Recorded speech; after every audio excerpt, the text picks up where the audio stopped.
નમસ્કાર, આપ જોઈ રહ્યા છો ન્યૂઝ એટ 11 AM અને હું છું ખુશાલી સમાચાર વિસ્તારથી। રાજ્યમાં છેલ્લા 4 તાલુકામાં કલાકમાં 64 તાલુકામાં વરસાદ।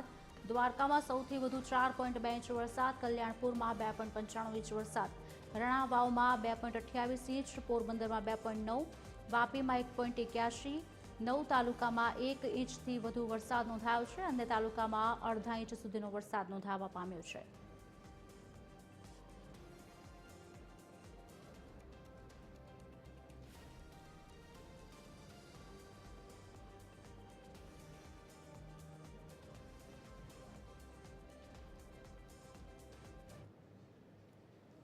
દેવભૂમિ દ્વારકામાં વહેલી સવારથી જ ધોધમાર વરસાદથી ઇસ્કોન ગેટ વિસ્તારમાં પાણી ભરાયા।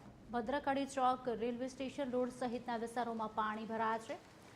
56 સીડી પરથી વરસાદી પાણીનો દુર્લભ નજારો જોવા માટે લોકો ઉમટ્યા।